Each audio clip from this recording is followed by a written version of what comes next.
Movers and shakers. दोस्तों, भारतीय cricket team का हौसला बढ़ाने के लिए बहुत सारी ऑडियो कंपनीज ने ढेर सारे गानों के कैसेट्स मार्केट में निकाले।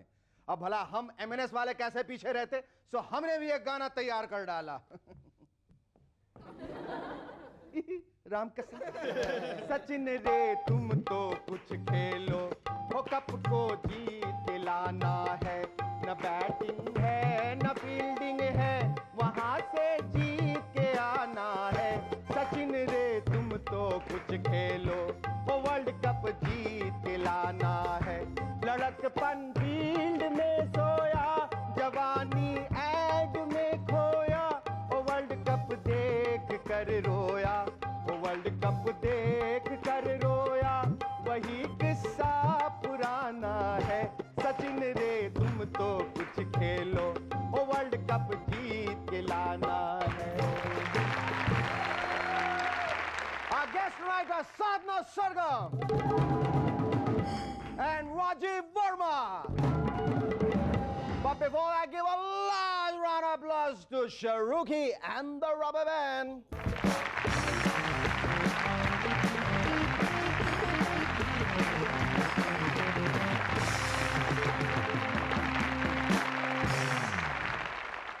Hello and welcome back. आप देख रहे हैं मूवर्स एंड शेकर्स और मैं पढ़ रहा हूं आज का अखबार। लालू जी का कहना है, आई एम सॉरी हम सोनिया जी को प्रधानमंत्री नहीं बना पाया। अरे लालू जी, दिल छोटा क्यों करते हैं? आप सिर्फ किंग मेकर हैं, क्वीन मेकर थोड़ी ही ना है। अडवाणी साहब फरमाते हैं, हम बीजेपी वाले हाथ पर हाथ धरे नहीं बैठे हैं, हमने देश भर में इलेक्शन की गर्म लहर दौड़ा दी है।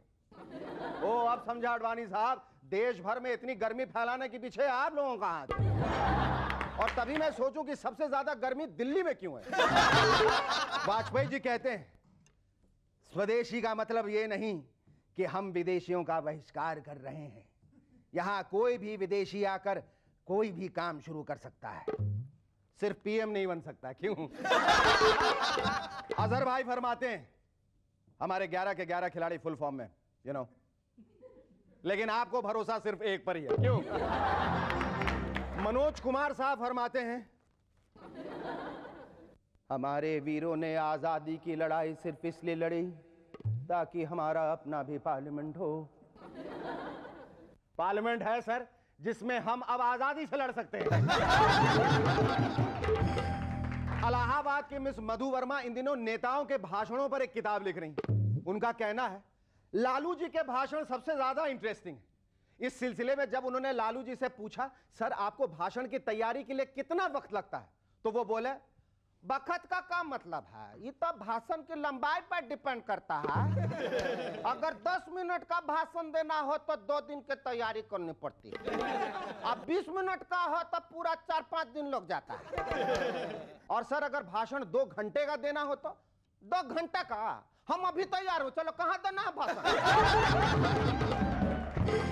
पता चला है इलेक्शन की तैयारी के कारण आजकल सीताराम केसरी जी छोटी मारुति कार के बजाय सेकंड हैंड एम्बेसडर कार लेना चाहते हैं। इस सिलसिले में वो पुरानी कारों के एक डीलर के पास गए और बोले, मुझे एम्बेसडर कार में कोई पुरानी और सस्ती चीज दिखा सकते हैं? इस पर डीलर बोला, बिल्कुल दिखा सकते हैं, इस कार में बैठ जाइए, शीशा सामने ही लगा हुआ। पिछले दिनों दिल्ली की एक रैली में मुलायम सिंह जी भाषण देते हुए बोले, हमारी पार्टी संयम वाली पार्टी है, मुझे ही देख लीजिए, मैंने कभी शराब नहीं पी, जुआ नहीं खेला और कभी विदेशी कपड़े तक नहीं पहने। तभी मंच पर उनकी पार्टी का एक नेता अपने साथी से बोला, काश मैं भी ऐसा कह पाता। इस पर उसका साथी बोला, कह ले मेरे भाई, कह ले, वो भी तो सिर्फ कह ही रहे हैं। इसी कहने कहलाने से याद आई एक और कहने वाली बात। कहते हैं प्यार करते वक्त दिल की धड़कनें तेज हो जाती हैं और सांसों का उतार चढ़ाव बढ़ जाता है। लेकिन यार ऐसा तो दौड़कर सीढ़ियां चढ़ने में भी हो जाता है, फिर प्यार का क्या कमाल हुआ। नेपाल के एक छोटे से गांव की खास बात यह है कि वहां पर 70% लोग जुड़वा हैं। मैं पिछले दिनों जब वहां गया तो 2 हमशक्ल बच्चों को गली में खेलते देखा। मैंने उनसे पूछा, जुड़वा हो? उनमें से एक बोला, नहीं। तुम आपस में सगे भाई नहीं हो? हाय बिल्कुल है। उम्र कितनी है तुम दोनों की? 9 साल। कमाल है, जब तुम एक उम्र के हो, सगे भाई हो, तो जुड़वे न हुए तो क्या हुआ? और जी हम तिड़वे हुए, तीसरा भाई बहादुर अंदर खेल रहे। पिछले दिनों इराक में 10,000 लोगों के बीच गुप्त रूप से वोटिंग हुई कि कितने लोग सद्दाम साहब के शासन से खुश हैं और कितने नाराज। वोट काउंटिंग एक खुफिया एजेंसी के चीफ ने की। पहले 5,000 बैलेट पेपर्स पर सद्दाम जी के हक में वोट थे, पर उसके बाद एक पेपर ऐसा है जिस पर उनके खिलाफ ठप्पा लगा था। इसे देखते ही चीफ साहब बोले, देखा हमारा देश फ्रीडम ऑफ एक्सप्रेशन में कितना विश्वास रखता है। काउंटिंग आगे बढ़ी तो 5 और खिलाफ वाले पेपर सामने आए। अब चीफ साहब चिल्लाए, पकड़ कर लाओ कमबख्त को। इस पर उनके जूनियर ऑफिसर ने पूछा, क्यों सर, अभी तो आप कह रहे थे हमारे देश में फ्रीडम ऑफ एक्सप्रेशन है। चीफ ने कहा, बेवकूफ, मैंने उसे सद्दाम के खिलाफ वोट डालने के लिए थोड़ी पकड़ने को कहा है, उसे तो इसीलिए पकड़ना है क्योंकि उसी ने 5 बार वोट डाले। इंग्लैंड के पीटर मार्टिन की एक रिसर्च के अनुसार महिलाओं की बजाय आदमी लोग कहीं ज्यादा इधर की बातें उधर करते हैं, और वो भी मेल पॉलिटिशियंस। वाह मार्टिन साहब, एकदम सही फरमाया आपने। अभी कल ही मैं कांग्रेसियों की एक पार्टी में गया था जहां 2 कांग्रेसी कुछ इस तरह से बातें कर रहे थे, यार तुमने पवार साहब को क्यों बताया कि मैं दल बदल रहा हूं? गलती से मुंह से निकल गया था, पर मैंने उनको कह दिया था कि वो तुमको ना बताएं। उन्होंने नहीं, ये तो मुझे पायलट साहब ने बताया। पायलट साहब ने? उनको कैसे पता चला? केसरी साहब से। वो बता रहे थे पार्टी ऑफिस में 200 कांग्रेसी इसी टॉपिक पर बातें कर रहे थे। म्यूजिक वर्ल्ड का सिलेक्शन प्रोसीजर भी जरा हटकर है। मेरे नेबर पीटर ने अपनी VHS कॉपी म्यूजिक चैनल को दी तो उसे जवाब मिला, ना तुम गा सकते हो, ना नाच सकते हो, ना स्क्रीन पर अच्छे दिखते हो। कंग्रेचुलेशंस, हिंदी म्यूजिक वीडियो बनाने के लिए तुम बिल्कुल फिट। कुछ फिल्मी डीलिंग्स मेरे पल्ले नहीं पड़ती। कल ही निक्कू कोहली जी से बात कर रहा था। उन्होंने कहा, ओ जी मैंने फिल्म ऑलमोस्ट कंप्लीट कर दी है। मैंने पूछा वो कैसे? तो कहने लगे, पहले स्टार्स को साइन किया, फिर गाने शूट किए। मैंने पूछा फिल्म की थीम क्या है? तो कहने लगा, ओए थीम शीम डायलॉग श्लॉग बाद में डिसाइड हो जाएगा, पहले फिल्म तो कंप्लीट हो जाए, स्टोरी अपने आप बन जाएगी और हिट भी होगी, क्योंकि फिल्म का नाम पिक्चर नंबर 1 जो है।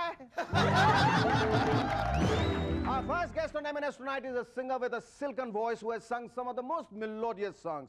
Ladies and gentlemen, please welcome Sadhna Sargam.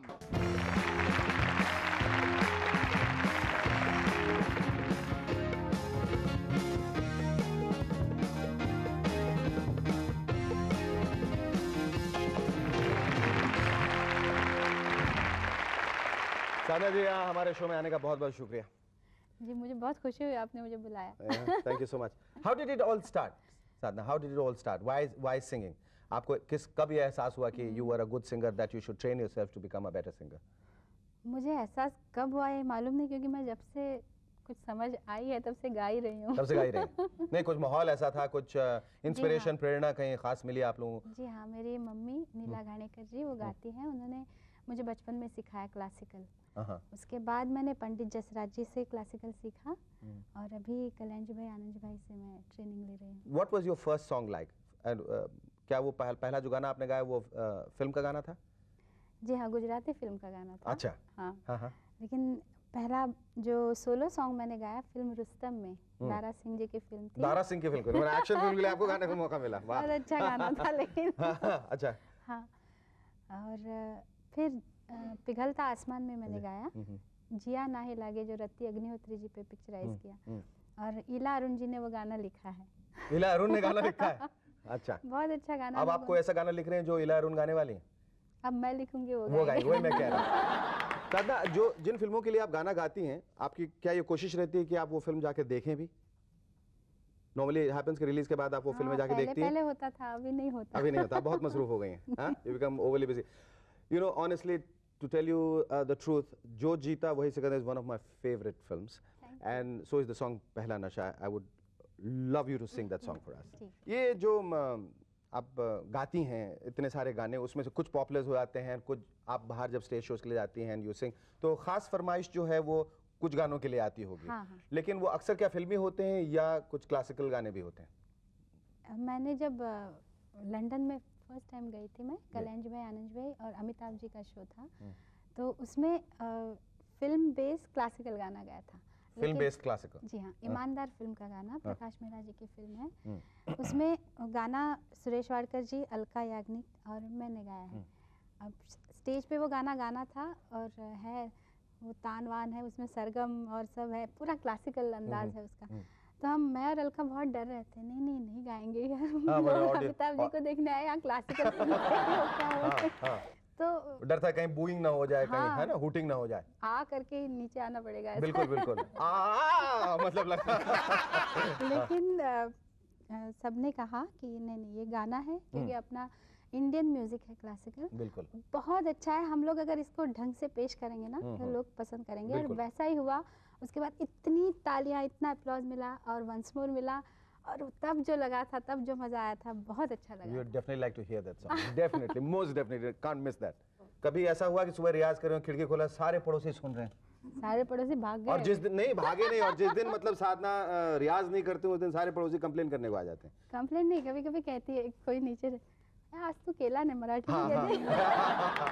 आप कंपटीशन में कितना ज्यादा बिलीव करते हैं? Now there are so many singers who are coming, और आपका तो मतलब इन गानों के अलावा एक you have cut an pop album as well. तो क्लासिकल बेस्ड सिंगर्स के लिए पॉप काटना अपने आप में क्या पाप होता है? शास्त्रीय संगीत तो हमारे संगीत की बुनियाद है, तो बुनियाद अगर अच्छी हो तो कोई भी ढंग का, कोई भी रंग का गाना गाने आना चाहिए, ऐसा मुझे लगता है। और पॉप गाने कैसे डिसाइड किया आपने, और किस किस्म का एल्बम है ये वो? विंग्स म्यूजिक की तरफ से आ रहा है, ओ माय लव इसका टाइटल है, और मुझे लगता है लोग पसंद करेंगे। जरूर पसंद करेंगे। आप गाएं, लोग ने पसंद करे, ऐसा हो ही नहीं सकता है।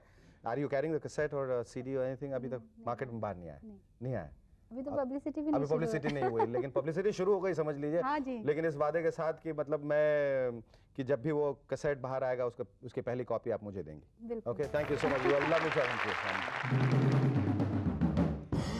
Our second guest on MNS tonight is an architect turned actor who has built up his acting career brick by brick.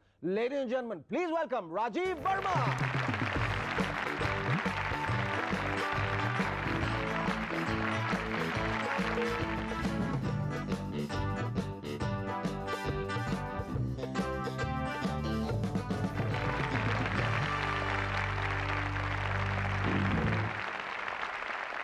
Rajiv भाई, मैं ये सोच भी नहीं सकता कि जो इंसान 23 साल तक एक प्रोफेशन में बिल्कुल कंसंट्रेट करता रहा, उसी में जीता रहा, वो अचानक उसको छोड़ के, आर्किटेक्चर छोड़ के एक्टिंग में चलाएगा। I mean, what was the reason? I mean, क्या वजह थी? आपकी बनाई हुई सारी बिल्डिंगें गिरने लगी थी एक के बाद? That you wanted to turn on to a different profession. What was the reason? नहीं, ऐसा तो नहीं था, लेकिन आर्किटेक्चर अभी मैंने छोड़ा नहीं है। अच्छा, छोड़ा नहीं, पकड़ के रखा है। लेकिन पहले क्या था कि एक्टिंग मेरी हॉबी थी, आर्किटेक्चर प्रोफेशन अब उल्टा हो गया। अब उल्टा हो गया है। हाँ। एक्टिंग मेरा प्रोफेशन हो गया है, and architecture is still my hobby, which earlier also was. पर तो इस एक्टिंग की नींव कहाँ, कब, कैसे रखी गई? जहाँ तक मुझे याद आता है कि बचपन में हमारे गांव में रामलीला हुआ करती थी, बहुत छोटे थे हम, तो वहाँ से मुझे लगता है, क्योंकि हमारे फादर काफ़ी इंस्पायर किया करते थे, तो रामलीला से शुरुआत हुई, फिर स्कूल, कॉलेज, रेडियो, और फिर थिएटर। तो इस तरह से आपकी एक्टिंग की एफएसआई बढ़ती चली गई। पर थिएटर से जुड़ने के बाद आपके दिमाग में कब ये बात आई कि अब ना, I must move to Bombay, I mean that's the Mecca, that's the place I should be and I should start acting in films and television serial? इत्तेफाक से 86 में जब ये दूरदर्शन और इनके चैनल्स वगैरह बढ़े, तब मुझे चुनौती वो के लिए, इत्तेफाक से नहीं, बड़े सोच समझ के बढ़ाए गए थे। बहरहाल सर मेरे लिए इत्तेफाक था। हाँ, जी। मेरे लिए इत्तेफाक ये था कि चुनौती एक सीरियल बना रहे थे हमारे, उसमें वो एक ऐसे शख्स को देख रहे थे जिसका चेहरा लोगों ने देखा नहीं हो। हालांकि सुना ये था कि पहले उस प्रिंसिपल के लिए शशि कपूर जी से शायद बातचीत हुई थी, लेकिन शायद उनके पास वक्त नहीं था, और वो मुझे जानते थे, उन्होंने थिएटर मेरा देखा था। तो प्रिंसिपल शास्त्री का जो कैरेक्टर था उसके लिए मुझे उन्होंने इनवाइट किया, और मैंने थिएटर की तरह, मैंने सोचा ये भी एक थिएटर की तरह एक्टिंग का मौका मिल रहा है, तो मैंने वो एक्सेप्ट कर लिया। उसके बाद से एक के बाद एक, फिर फिल्म की, फिर How did you get your first film? उस वक्त मैं एक सीरियल और कर रहा था, मुजरिम हाजिर। हाँ। तो खैर वो उन्होंने आके वहाँ कैसेट देखा, और उन्हें शायद मैं पसंद आ गया कि वो जिस कैरेक्टर के लिए, सलमान के फादर के लिए जिस कैरेक्टर को देख रहे थे, और उन्होंने स्टूडियो में मुझे बुलाया, स्क्रीन टेस्ट लिया, कहानी सुनाई। तो जैसा होता है कि फिल्मों के बारे में जो सुना था कि एक कैरेक्टर जो एक मर्तबा कर लेता है उसका लेवल लग जाता है उस पर। तो मैंने कहा सूरज जी ये तो फादर का रोल है। हाँ। क्योंकि फादर का रोल मतलब हाँ। तो कहने लगे हाँ फादर का रोल तो है, लेकिन ये दो दोस्तों की कहानी भी है। वही मैंने सोचा कि मैं फिल्म करूंगा।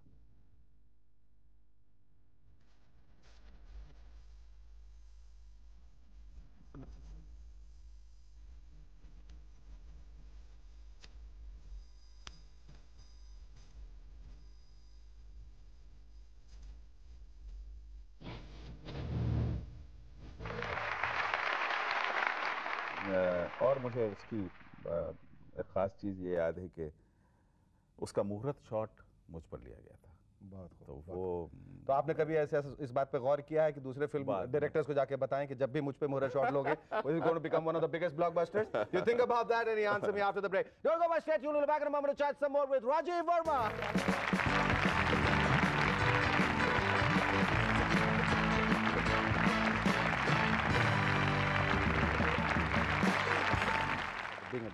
Hello welcome back to MNS once again.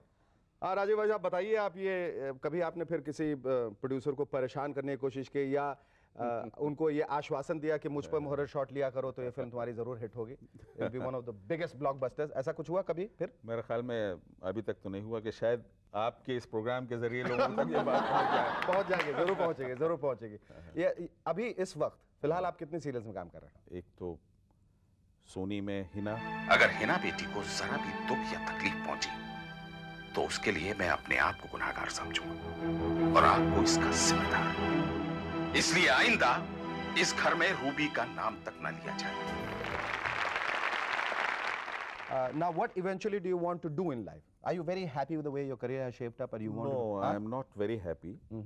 अभी हो सकता है कि 4-5 साल बाद मैं यहाँ से वापस चला जाऊँ, लेकिन मैं एक I want to go into teaching drama और थिएटर एक्टिंग।